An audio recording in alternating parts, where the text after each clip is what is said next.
Le dernier acte de la Ligue des Maestros, compétition dérivée de N'oubliez pas les paroles, était diffusé ce samedi 7 janvier en prime sur France 2. Kevin, candidat emblématique, finit deuxième et revient sur son expérience marquée par un gros rebondissement. N'oubliez pas les paroles se renouvelle cette année encore avec la Ligue des Maestros. Ce vendredi 6 et samedi 7 janvier, en prime time, pour cette dernière date, plusieurs candidats emblématiques du programme présenté par Nagui vont s'affronter, dans des conditions un peu spéciales. En effet, pour la première fois les 10 maestros au top du classement officiel de l'émission joueront en duo. Kevin, N-3, et Jérémy, N-8, s'épauleront le temps d'un match à but lucratif. En lice pour le binôme gagnant, jusque 100 000 €.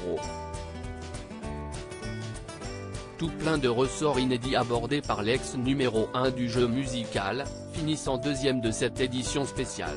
La nouvelle règle enlève une partie de la responsabilité que l'on peut avoir en cas d'échec télé-loisirs. Avant d'aborder la Ligue des Maestros, comment vous sentiez-vous, Kevin? C'est peut-être l'un des seuls moments où on part tous en étant très détendu, on n'a qu'un envie, c'est amuser.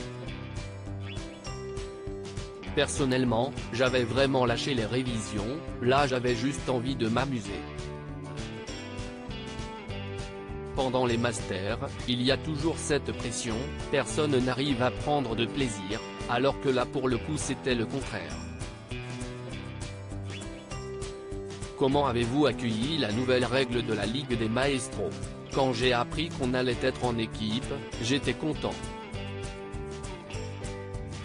D'autant plus d'être avec Jérémy, qui est un ami. C'était le seul gros changement, par rapport à l'année dernière. Finalement, ça enlève une partie de la responsabilité que l'on peut avoir en cas d'échec. On ne prend pas tout le poids de la culpabilité sur nous, rire. Avez-vous eu la possibilité de choisir votre binôme? Non, la répartition est faite par ordre dans le classement. Vous avez commis une petite erreur lors de votre premier match face à Margot et Hervé. Il y avait des mêmes chansons en relais.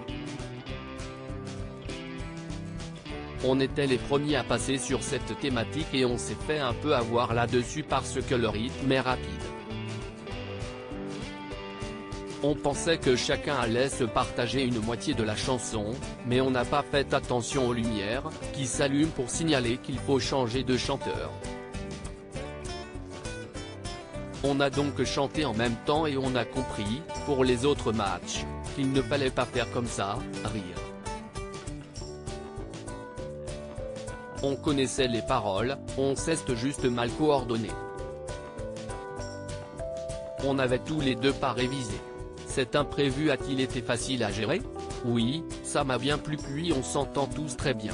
Je trouve la Ligue des Maestros un peu plus sympa parce que pendant les masters, c'est une énorme pression dès le début.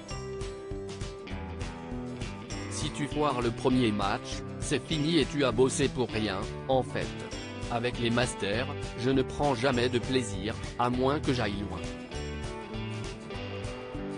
Le tournoi des Maestros, c'est en équipe mais quand tu perds, tu ne sers plus à grand chose dans le jeu. Et lors de la Ligue, on a perdu notre tout premier match et à la fin de la compétition on arrive à la deuxième place. C'est une performance sur la durée, et je crois que c'est ce qui me convient le mieux. Quel a été votre point fort avec Jérémy?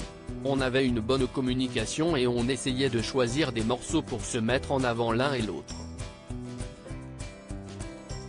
Même si parfois je n'étais pas très à l'aise avec un titre, je le prenais parce que je savais qu'il ne serait pas plus à son avantage que moi. Et je pense qu'il se disait la même chose. Globalement on avait une stratégie qui fonctionnait bien et il y a toujours un peu de hasard aussi, rire. Puis surtout comme on se connaît bien, si jamais il y en avait un qui se plantait, il n'y avait pas cette pression de l'autre qui le fait culpabiliser indirectement. On n'avait tous les deux pas révisé. À lire aussi c'est un peu frustrant. Kevin, n'oubliez pas les paroles, réagit à son élimination des Masters 2022.